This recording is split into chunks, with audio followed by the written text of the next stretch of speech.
There once was a man named Gold Roger who was king of the pirates. He had fame, power, and wealth beyond your wildest dreams. Before they hung him from the gallows, these were the final words he said. Our perspective is yours for the taking, but you'll have to join us first. We left everything we debated at the Yonko table. Ever since, pirates from all over the world set sail for the Grand Line, searching for the Yonko table, the table that will make their dreams come true. Yo, folks. Welcome to the latest and the greatest from the Yonko table. That is the voice of Grandmaster Hoop coming at you from the shores of Genosha, the mutant nation of Genosha. That is,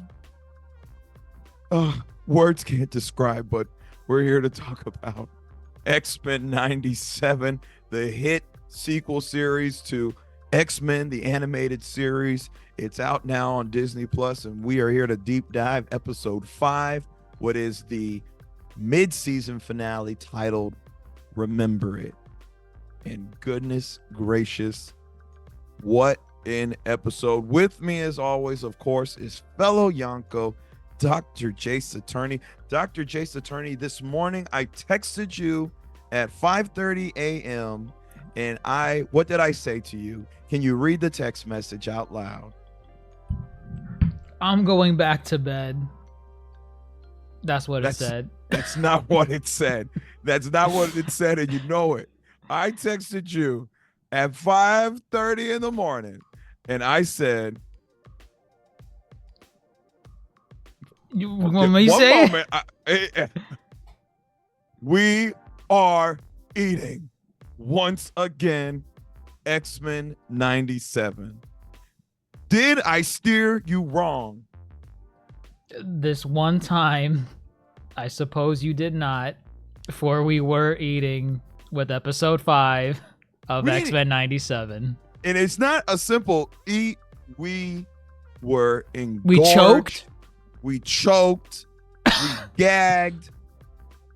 Incredible. And especially coming off of last week. Just wow. Now, we are not alone. It has been Dr. Jason and I tackling X-Men 97, but let's see which supernovas are joining the Brotherhood tonight. All right. Oh, wow. Dr. I like that. Mondo, late to the game, late to the show, but ready to go. X-Men 97, this episode, how'd you feel? Peak. Wow. Peak fiction? Like, damn. I was just like glued to the screen. Wow. Like my mind was racing throughout this entire episode. And just like when, the things happen, it's wow. Like, amazing. and especially because I agree with what y'all said before, coming out of last week where I wasn't glued to the screen. And definitely like the title, Remember This. Oh, I'll remember this. I know that. Got it memorized. Oh, I got it memorized. Ew. Oh, wow. Redheads. Oh, there you go. There you go. There's the plug-in. Yeah. But coming off of last week, we had that two-parter that just really didn't handle juggling two stories. They didn't really try. They split it into two segments. Never did I think we were going to come off of that and be given this. This had everything. This had the drama, romantic entanglements. It had real-world tie-in. And it had bomb-ass action. And it left on such a cliffhanger. Like, we holding that edge by the pinky. Everyone's dead. They're dead. Are they? I don't know. I don't know. If they want to raise the stakes, everyone's dead. Yeah, Everyone's dead. It really was like ending. I think it was like, I can't feel you. Was it? Not to mention, speaking of that, this episode is so quotable. They gave us the quotes. I can't feel you. God, they're eating. Jesus. The name's Gambit, mon ami. The point is, this episode served Bo DeMaio. I don't know what he did wrong at Disney and Marvel for him to get fired, but he is the sole credit writer for this episode. He's the sole writer on this one? On this one, correct. This specific episode. Yeah, I mean, he was the sole writer as far as episode 1, 2, and this one. Wow. And it shows. Those are the best episodes. These are the best episodes. Yeah. Those are.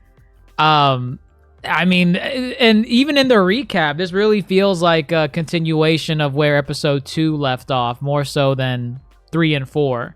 3 and 4 were kind of like 3 and 4 were kind of like a detour. they're kind of like a detour. They're those like filler episodes of a show that you're kind of like, all right, yeah, let's see what's going on here with these side activities. Even though the Madeline Pryor bit was kind of really important for this episode that we just saw. But other than that, this episode felt like a direct continuation. Like you had Magneto at the forefront, you had Rouge at the forefront, you had Jean Grey, everyone, all the main mutants. They had something. Everyone had something to eat in this episode. Not much Jubilee, but that's okay.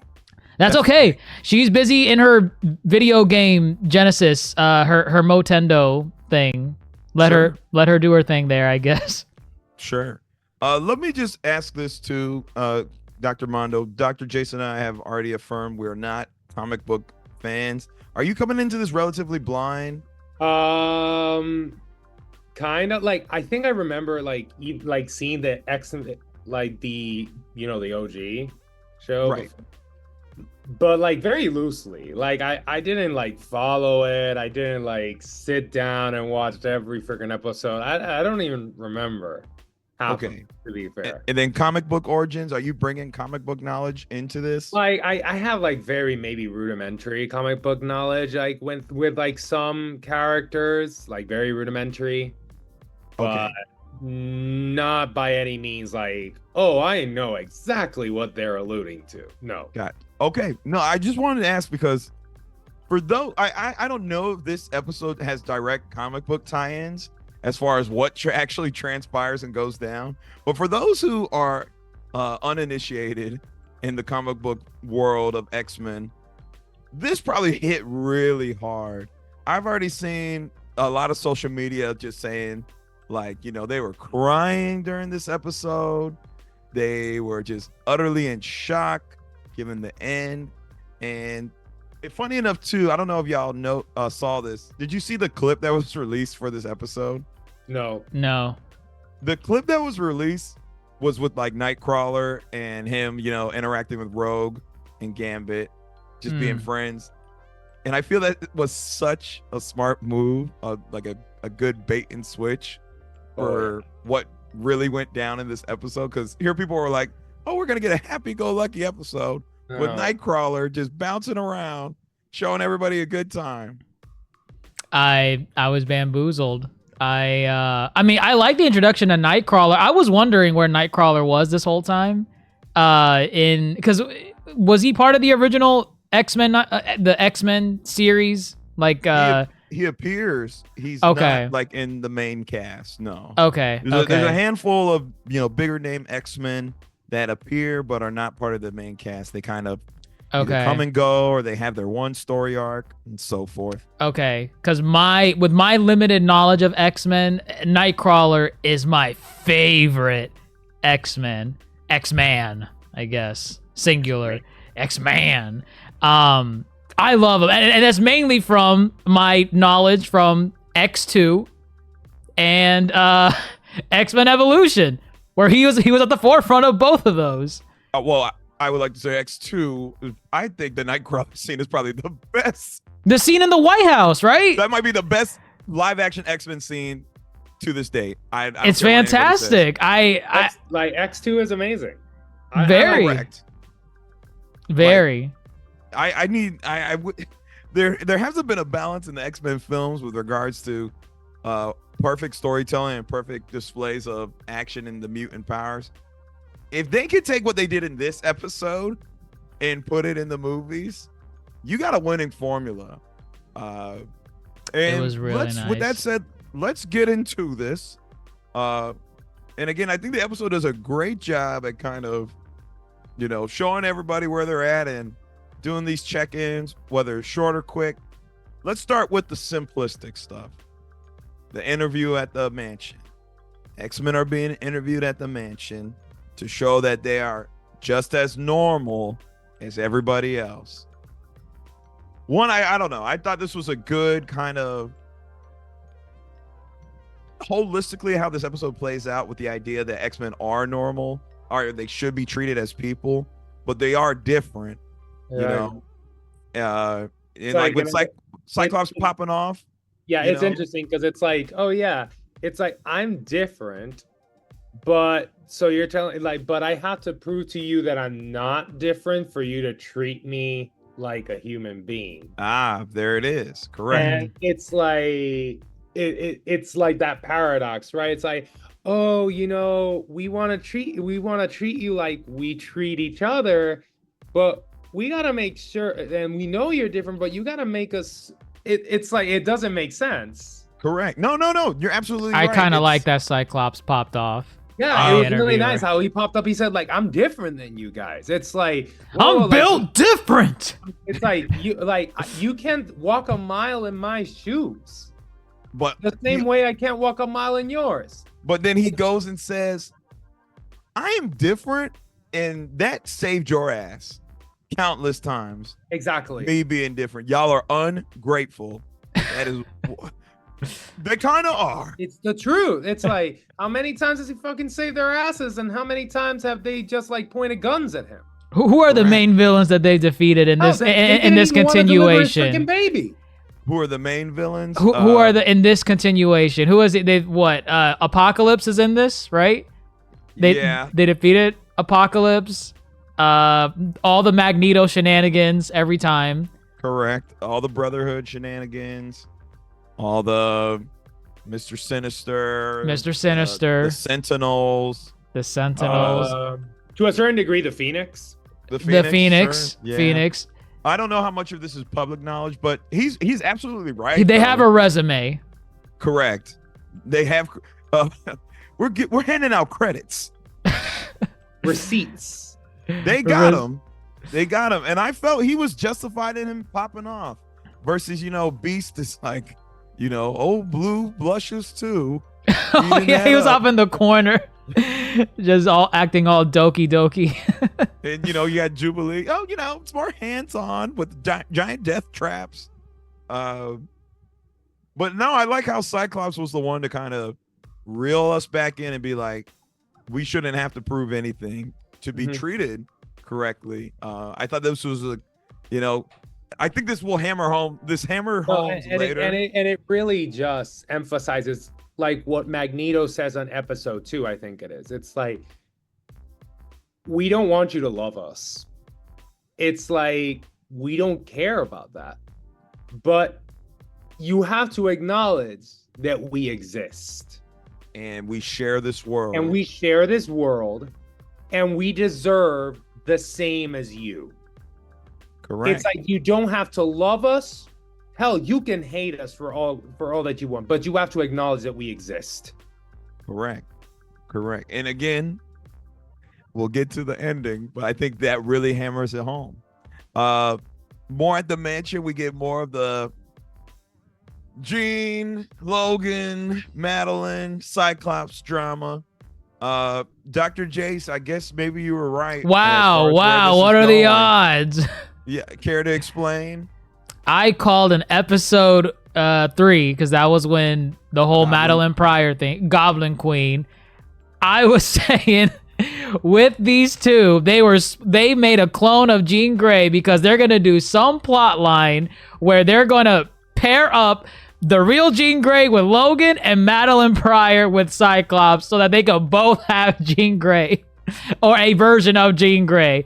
And I'm like, I'm telling you, they're gonna do it. That there's a reason why Logan was like, "Look into my eyes, Jean. Remember me." And she's like, "Oh, I remember." I'm like, "Oh no, that sealed it. It's done. It's done. Oh, and this episode proved it. Jean Grey went for the kiss, right? That was all Jean Grey. That was not Logan. Logan did nothing. Logan blushed. was just there like, hey, are you all right? And she just what? And he was like, I'm gonna leave now. Damn. Logan is a wordsmith. He said good words. He said, I know what it means to dig for memories. Yeah, like he's like, dude, I'm the oldest guy here. I may not look it, like they're relating. They're relating. He knows what it's like to have blanks in his memory. Now Jean's experiencing the same thing, but she's still. And oh God, kind of sad. She kisses him and he's like, "You forgot the rules. It's always Jean and Cyclops, not Logan." Forget this happened. Sometimes I can't take his voice seriously. like no, like he'll drop bangers of dialogue, but it's just that voice. Sometimes we gotta love who we love, bub. I love it. It's sad. He's sad, and you can hear it. I hear it. Yes, it's good. I'm not saying it's bad or anything. It's just I hear it sometimes, and I'm laughing in the back of my head, like this guy. Oh God, no! I love it. I didn't think that she kissed I honestly him. love Wolverine. Granted, like my favorite X-Men, it's like very basic, but it's Wolverine. I freaking It's love. okay. He's very It's likable. okay. Some people pointed out the fact that Wolverine has had not that much screen time in this series so Yeah. far. Yeah. Compared to the other characters, he's taken a little bit of a backseat. But when he's on scene, he drops bangers. Well, I think it's fine too. I know some people said that it looks like they're trying to get away from the Jackman era, where Wolverine was the face of the X-Men. And I'm okay with that. Like There are a lot of X-Men. We have 20 plus years of X-Men content from what Hollywood has given us, and even some of the other things that we talked about, like even in the other X-Men series, like Evolution, there's even a the Wolverine anime. We don't got a Cyclops anime from what I know, or a Nightcrawler anime. But that's what I mean. Like, I'm okay that Wolverine's on kind of like the back burner a little bit. Let these other mutants that have been like tossed to the side for years because of Hollywood, let them get a chance to tell their stories. Like, as much as weird as it is with Magneto and Rogue, I'm okay with seeing more Magneto and Rogue, whatever the hell that is.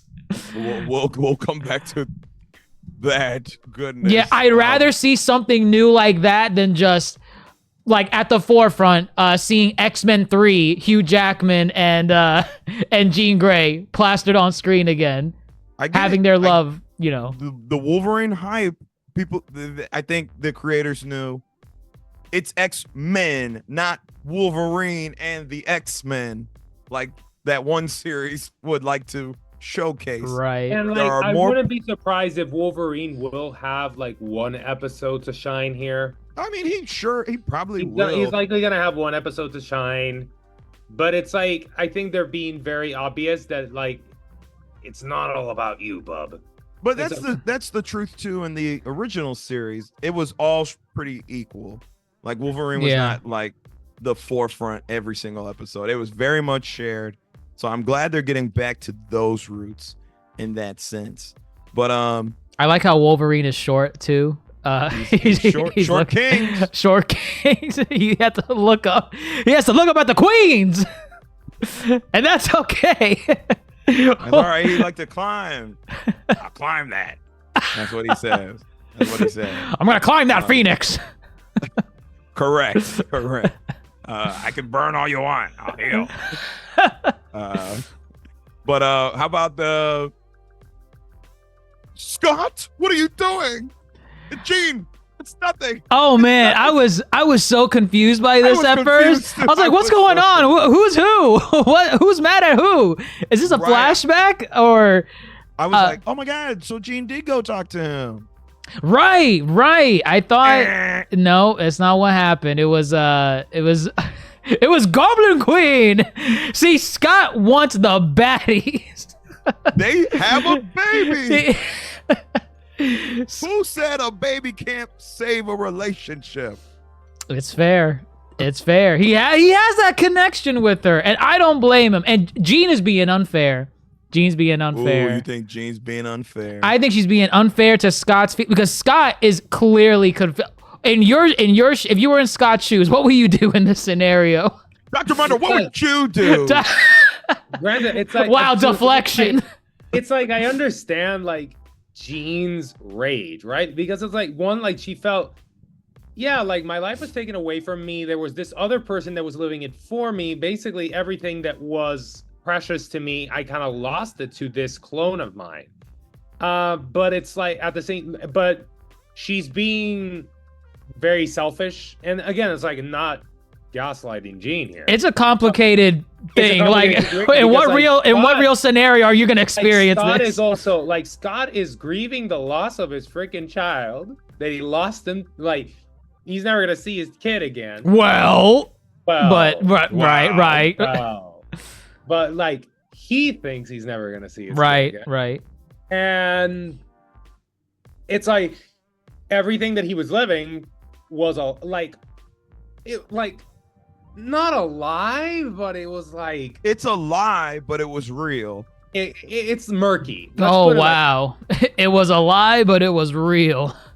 Yeah, because that's a banger. Right listen, there. I'm telling you, they're eating with some of these lines. Scott said, "Tell me the truth, Jean. Do you still love me, or am I a lovely memory?" Oh, that's a great line. That was Bars, good. That was bars, good. Man, they're eating. That was poetry. That's a great line. It's like poetry. It rhymes. Scott needs to go to the little 8 Mile wrap off and be like, Jean, I just gotta know because I'm tired of feeling. Do you love me, or am I just a lovely memory? I don't know. Would eventually be a memory of a time I've come so far and got so. It writes itself. It writes itself. Please do the soundtrack. And I get it. Jean clearly is blushing at Wolverine, but you know, wow, seems confused about Scott. She knows she's hurt because she knows that they shared that telepathic rapport. Because Jean was ready to whoop that ass on that astral plane. That was our thing. You can't do that, Pryor. It's not what it looks like. Oh man, that was funny. That's mutant power cheating. I mean, that was the crux of the mansion bit. I think to note, I kind of glossed over it, but you know, Madeline and Jean were getting brain blasts where they started bleeding, their nose bleeding. Brain blast. Not sure what that is, but I think that'll come back into play in another Oh yeah, episode. they never addressed that. I think it was Cable. Don't know. I don't know. Oh yeah, I guess we'll put a pin on that. We'll follow up with Cable, I guess maybe next week and see if it was involving him. I think next week we're going back to Storm, but I'm okay with that. I'm okay. I mean, I guess I'm okay, but given how this episode ended, I will want a resolution sooner than later. Right. Right. But okay, let's get into. I think that was it for the mansion as far as big things happening. But let's get into Genosha. Ooh, we love Genosha. Aren't we so happy to talk about Genosha? We are. Yeah, Genosha. It's a mutant nation where mutants can be free and use their powers and have real estate. And, you know, it's all welcoming and inviting. Just have basic human rights. Yeah, well, basic human rights. Come live. Come see what it is to not be persecuted and ostracized and, demoralized. Come see what it's like. The one thing I liked about this particular, they could have done this in a very lazy way, where, you know, you see the city of Genosha and you kind of just see background characters like NPCs that are really not doing anything, but you're to assume that they're all mutants and to some degree. They didn't do that here though. You get a lot of scenes where you see just random mutants just doing random little powers out on the streets. I like that. I like that too. I feel like that was probably difficult to storyboard and animate because they did it with multiple characters that you're likely never gonna see. Mind you, there were some characters that you saw that you see later on in the episode, like that one iguana-looking kid. Leech. Yeah. But there were some others that were just running around that you see for maybe 1 second and then that's it. And I thought, wow, that's really cool. I kind of like that. They put a lot of effort into making this city, this country believable. And I'm sure some of those characters were like Easter eggs, but you know, if you know them, you know them. I recognize Leech. That's about it. But to your point, yes, that's the type of stuff I wish they do in Black Panther when it comes to showcasing Wakanda.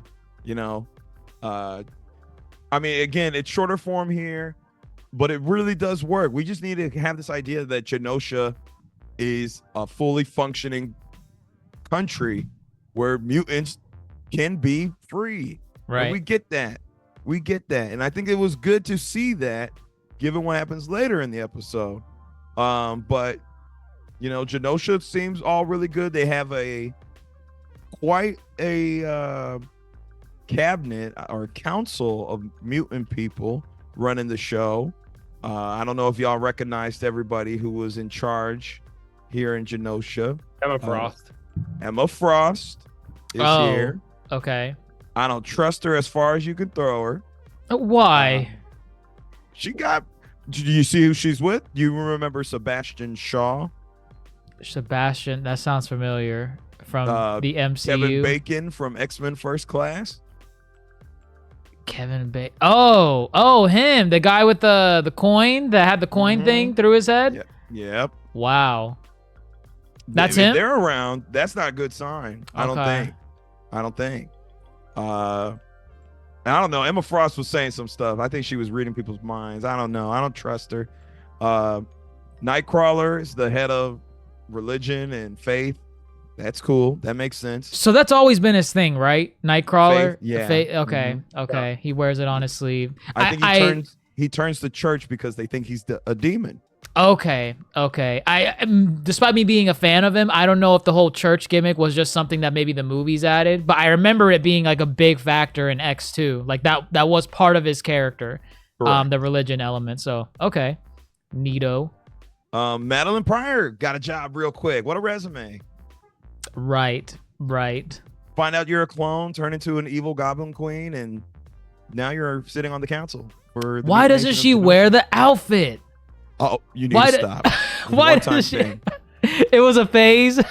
It was one-time thing. Unless she needs to go beast mode. Maybe that's her combat outfit. You know, like Jean Grey has her outfit where she does the ponytail thing. So you're saying we're gonna see the transformation next time she goes. I think we're gonna see it again. She's gonna go Sailor Moon on us. Yes, correct. Magical girl transformation. Correct. Sure. Moira McTaggart, Charles Xavier's ex-lover. She's here, the human ally. Banshee, he was there. I don't think we got to see him scream or fly, but he's there. And these are all characters you got to see throughout the series, like 97. The old. They all made appearances. Okay. Not every episode, but I'm sure the Hellfire Club with Sebastian and Emma made an appearance, if I'm not mistaken. I know Banshee has shown up. Definitely, Moira has shown up, and then Callisto, the leader of the Morlocks, she's here too. Okay. Pretty good cast of mutant people running the show, but they need a poster boy. They need someone to sit on the throne of Genosha. Who's it gonna be? Magneto. I guess. Which I feel Magneto usually always has comic book ties to Genosha and is the leader of Genosha. I think we even saw him the leader as Genosha in that trash Dark Phoenix movie. Which one? The last one with Sansa. Genosha was in that one? Yeah, I'm pretty sure. Genosha was in that one. I saw it once and I don't remember anything. I don't remember much either. It was that bad of a movie. I think this is an interesting position. I mean, he's supposed to be the leader of the X-Men. And I don't know, Magneto's a guy who I feel if you give a mouse a cookie. Even now? I don't know. That speech at the end with the UN people of episode 2. I was gonna say I wrote down a speech that he used here that was really good too. What is it? The bit about the terrorists. I don't remember. Where they said so you know that one girl who keeps appearing that The people blonde have one. theories about. Yeah, the What? blonde one. Which one? Yeah. The one with the glasses? Yes. Okay. People have her theories about her. She said, I don't know if I agree with y'all allowing a terrorist to be your leader. And Magneto's quick too. Oh, okay. Yeah. Okay. So what is it? What did he say? He said, funny how so many countries allow their leaders to be terrorists. I loved it. Oh my God, he's eating. It's like poetry. It rhymes. I'm like, how you letting this man come up with these quips like that? Mm-hmm. It was good. He's not letting off this lady at all, ever since episode 2. Don't make me let you down. He's a poet. He's a poet. Correct. I love it. I love it. But you know, he doesn't necessarily think it's a great idea. But you know, he was told, Rogue quotes Charles saying to dream bigger. Dream bigger. You know, this could work. This could be a great thing. And then he also has the one condition. He wants his queen. Problematic. Hey, we learned more here. Right. I mean, I guess we kind of pieced that together. I think you said it in one of these pods where we're like, how is he able to touch her? And I think you're the one that said, I think it's just something with his magnetism. It's just deactivating her powers. And that's all they explained here. They said his master of magnetism deactivates her, whatever the hell Rogue has. I think it's just I don't know. Yeah, I guess it's just a thin layer that can feel you, Eric. Wow. Very silly. Very dumb. Listen, this works here. This love triangle. And I don't know. This worked here. I was like, I don't know who to root for. Wow. So you were Team Magneto this whole time. I wasn't Team Magneto because I was like, oh, he's gonna pull that queen bit. I need an X-Men to sit by my side to rule Genosha. So of course he's gonna go after Rogue. But I don't know. Gambit, I'm like, if you want her, go get her. He was ready to throw in the towel. Yeah, like when that mon cher became mon ami. Ah. No. That was, That's- Touch you, Remy. that was I was like, I'm sorry, my boy. Some things are thicker than skin. Or what does he say? He says, right? Something about skin. Some things are deeper than skin. Deeper than skin. Yeah. Yeah. That's love, though. That's real love. And I gave Gambit points for that. I It was like, nice. Come on, Gambit. Hit her with the poems. Come on. That was lovely. But It was. what little that did, because she made her choice. She said, I want that money. I don't know. I want that money. power. I think she wanted I want them that feels. power. I think she wanted them feels. I guess. But then after she gives Magneto the kiss, she says Remy was right. Now, Which, that was strange. I think this was just a flex, this whole scene, the gala scene. What, when she comes in, right? With Well, the...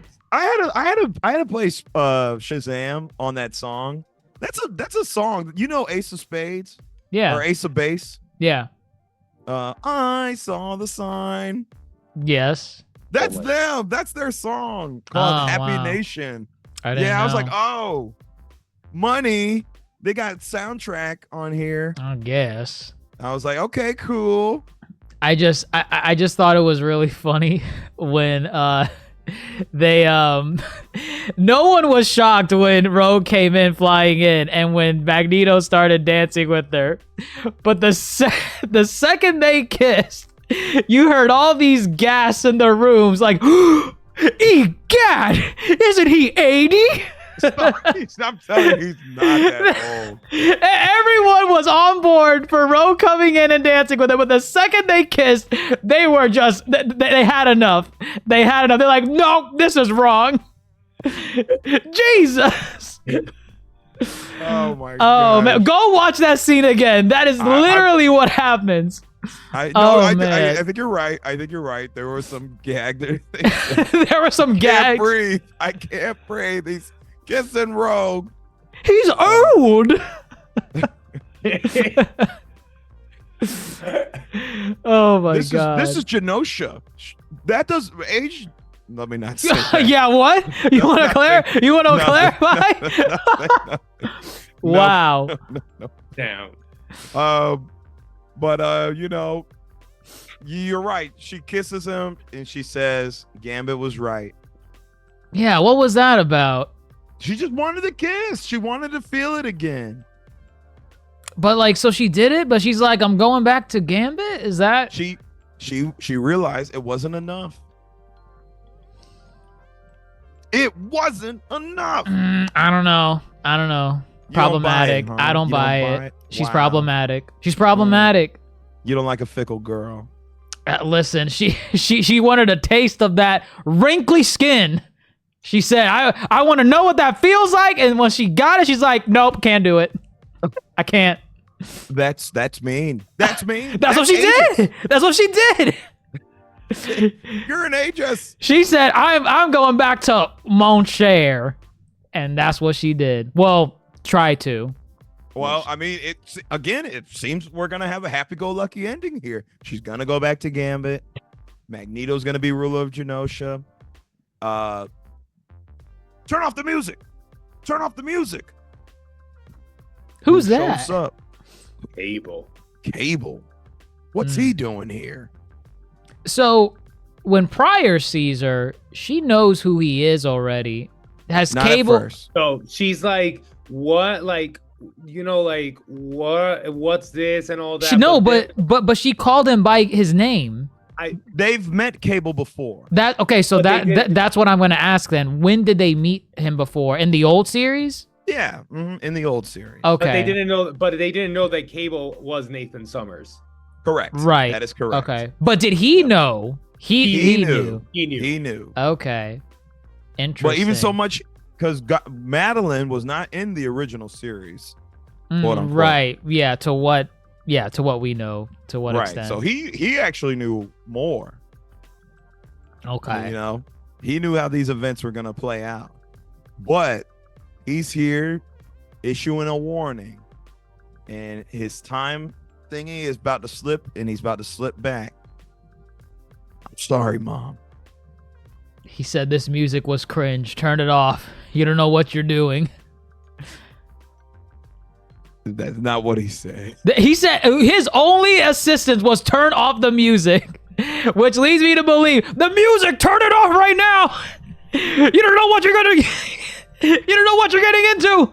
Ace of Base is going to be featured in a 2012 movie called Pitch Perfect. Turn it off.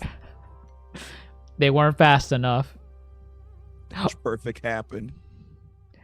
Sorry about what? Boom.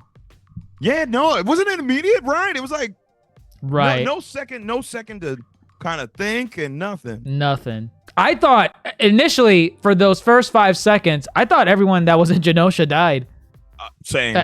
I thought everyone died. I was like, nobody's surviving that. Cause That Godzilla nuke of a blast. right. Yeah. That was point blank. That was not the side of the building. That was not off to the outskirts. That was point blank at that palace wherever they were dancing. The body count was high. Very. Right off rip. And it kept going up. I think Emma Frost ate it. Sebastian ate it. Callisto ate it. From that one blast alone. Right. I was Right. like, what happened? What's going on? I still don't know what is going on. I don't know what's going on either. So these are Sentinels, right? These are definitely okay. Sentinels. So- something, like my theory is that these Sentinels are not from this timeline. Okay, but the Sentinels, was there anything about humans deploying them, or They gave us nothing. they gave us So nothing?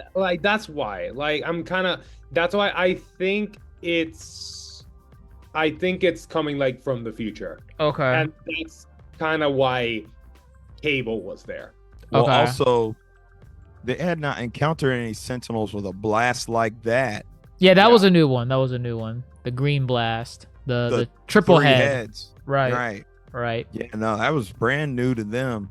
They weren't ready for that. And then goodness, it was, what do you do here? Fight or flight. They fought They fought. head on. Another good quote from Magneto.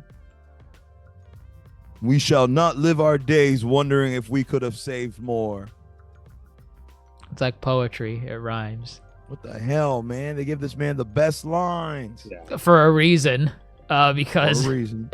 they may be his last. Oh my God. No, his last words. Hold on. Okay, Oh, we'll man. get there. We'll get there. I know. Yes. Okay, Yes. let me tell you. This is probably the best action thus far in the series, maybe. I would say so, yeah. This really delivered. Gambit on okay, and again, I don't know if they were limited in the prior series or any other iteration, but Gambit can charge up anything and turn it into a weapon. You know, Which is really cool. I like that. it was greatly displayed here. Yeah. Yeah. Gambit went ham on the mini Sentinels. Charged up the motorbike. Had a bunch of cards slicing off Sentinel heads. Did you see when he did his tie? Oh yeah, he used that as like a whip or like Yeah. Simon Belmont style. I was like, what is this? Why are we eating? Why are we eating? And then Rogue just punching shit. Let's go. Come on. Rogue was doing pretty good. They were all doing pretty good, but they were the stars of the show. Yeah, Rogue and Gambit in that scene. I think Magneto also had a good one too. Magneto has some good ones. The train. Through the fucking train. Right. That train But bit not was only really that, cool. Then he picks it up again and starts whipping that thing. He's whipping him with the train. I'm just gonna say, I kind of thought for a moment. By the way, are there mutants in that train? I hope not. Let's assume it's vacant. Let's assume it's vacant, right? I was like, if there are. Listen, he had to make a choice. Look, they hopped on that train and said, "This is the train to the escape route." No, fam. Oh, that'd be perfect. Oh, well, I'm a fling you. Beautiful. Eating. This is what I need like every episode. Because this right here, I don't know if you can top this. I don't know how you top this. I think you can. I think you can. I just don't know how. You know, they shall be avenged. I thought the Avengers were gonna come in. Oh no! Can you imagine? No. That would be. That's what you want. That's how they top it. That's how they top it. I don't need Hulk jumping through the ceiling. Wow. Trademark. Okay. I don't need it. Like some people would disagree, but continue. Oh. I bet. Nightcrawler saves Magneto, almost eats it himself. Right. We didn't get much of him, but he got this cool moment. I like his animation when he teleports. It's freaking cool. Yeah. The Nightcrawler animation's pretty dope. Mm-hmm. Yeah. Character design wise too. Really Yes. works for me. Yeah. But man, even he goes out too. He died? He didn't die, but I don't know if Okay. anybody's gonna be left. I guess there are a couple of people left. Mm. Oh no, he's alive in the end. He's alive. Yeah, he's alive. Actually, yeah, because they check his pulse, right? Yeah, and then he's Okay. also seen when Rogue is, I can't feel you. Mm. But okay, so yeah, man, this Sentinel is OP. Very. It's taking out Omega level threats. Correct. And boom, it shoots Magneto as he's protecting the Morlocks, and same time he's holding back Gambit and Rogue to not intervene. And what does he say? In German. In German! And it flashed back to him in the concentration camp. Don't be afraid. Yeah. That was Magneto will save us. it was peak. That was peak fiction. If they bring him back after this, I might be a little mad. I don't know how you bring back anybody after this episode, because then that happened. Don't you dare, Eric. Out. And then Gambit, the last Gambit. The cards are always in my favor. He dropped a bunch of bangers like back to back in this scene. He did. Well, what'd you say? The cards are always in my favor. I always raise the stakes. Royal flush. Did not say royal flush. But he did his thing. He even stopped when he charged up the bike and slammed it into Rogue to stop her from being blasted. Right. I was like, oh man, he's done. He's dying. But he did it. He then charges up the Sentinel. And he says, the name's Gambit. Mon ami, remember it. Poetry. I loved it. Yeah. I loved it. Remy, I can't feel you. And she's touching him. She's touching with no him. gloves. I think half his face is burnt too. Like it's he's obliterated. Yeah, he's dead. He's dead. It's this was great.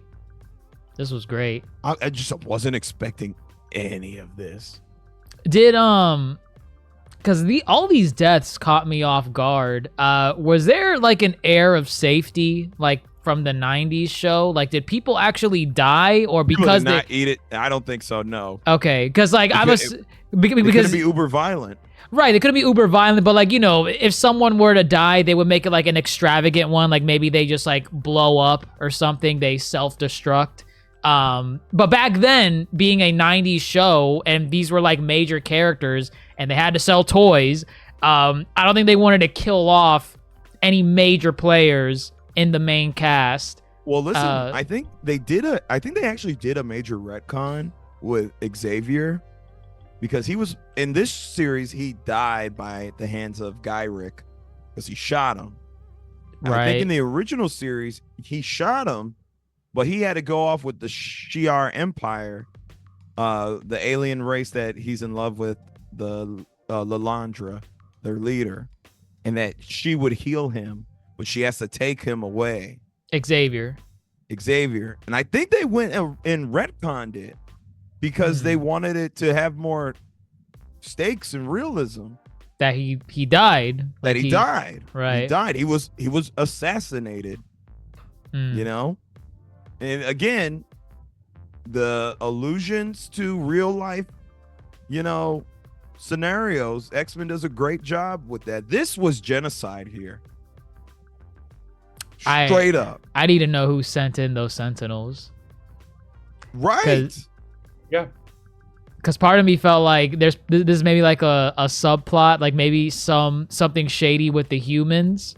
Like they sent them in. And I thought Magneto was going to learn, like at some point, like who sent these Sentinels? And whether it was true or not, he was going to learn it's somehow tied to humans sending these Sentinels to obliterate his people. And then that quote again was going to come back from episode 2 where he's like, you guys disappointed me again.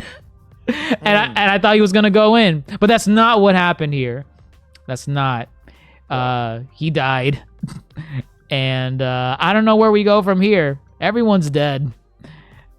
Everyone's dead. It's breaking the news, The images you're about to see are quite horrific. Like they're putting full on display that, what happens in the X-Men, the real life, references and whatnot. This is real. This happens. You have to prove that, despite you being different, you can live in this world, because you have to prove it to someone. Here these mutants are living peacefully, and someone just says you don't deserve to be alive. No, yeah, they're about to be admitted into the UN. Right. Like they're finally going to be recognized. It's kind of like, again, like their existence is about to be recognized. and you just wipe them off the map. Somebody said, and again, back to the quote about terrorism, and they literally experienced this act of terror. Yeah. Mhm. Yeah. Who sent them? That's what separates this show from so many others, or just X-Men in general. If you could really nail, I think, these real world symbolisms. Yeah. And especially with what's going on right now. Yeah. I think that it felt, I mean, this was written back in like 2020, but that was still going on for sure. But either way, with what's going on, it hits harder now. It hits harder, right? A lot harder. Right. And I'm here for them not shying away. Yeah. Like the X-Men, they're kind of known for that. They really, it's kind of like that comic from Marvel that really highlights the discrimination, prejudice, all that. Oppression. Correct. It really highlights it and puts it on display with very obvious symbolisms, but it puts it on display.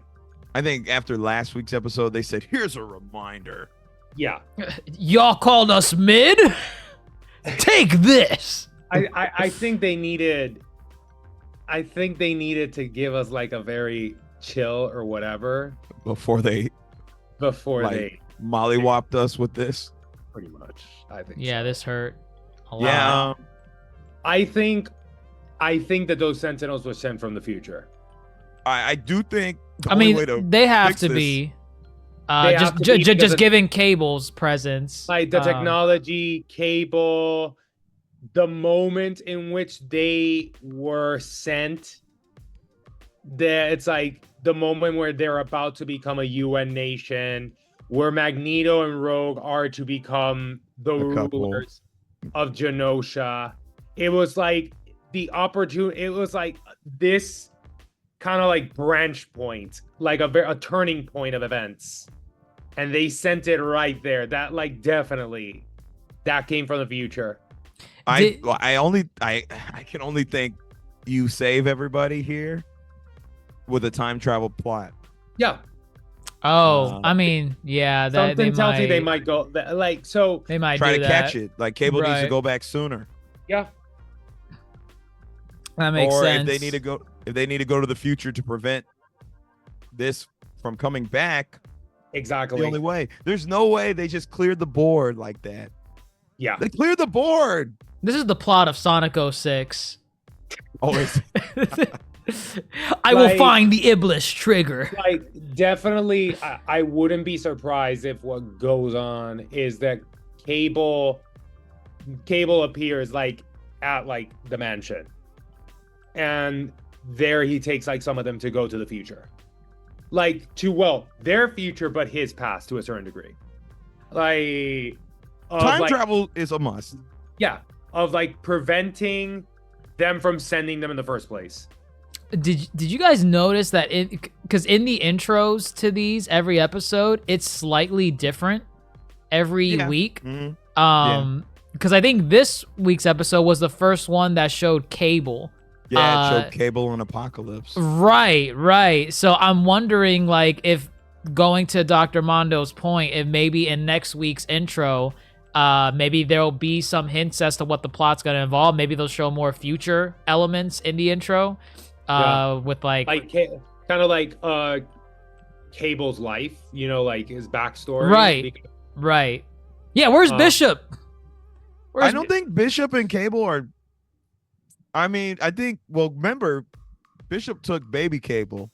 Right. Bishop might be dead by the time Cable's he's an adult. Oh, yeah. But Bishop could have raised him. No, sure. Absolutely. Right. Maybe we will get more Cable. I think next week we are indeed going back to Storm though, and getting that resolution. I don't think it's because I think two-parter. Because I think Storm needs to get back her powers if they're gonna have a freaking shot against going into the future. I think they could still do it and win without her, but It'd be a great asset for sure. Just Yeah, a thought. Maybe have one Omega level threat on the Omega. team. Well, Jean is still Omega. Jean needs to figure out what's wrong with herself before Yeah, she's like, out on the once- field.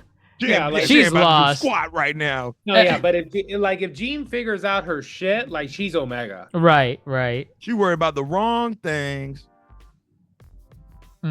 Well, we'll find out what that head thing was soon. Hopefully. Yeah, that's gonna be something. Yeah, we need to see the X-Men. Kind of, they're watching the news where we last left them. And I think,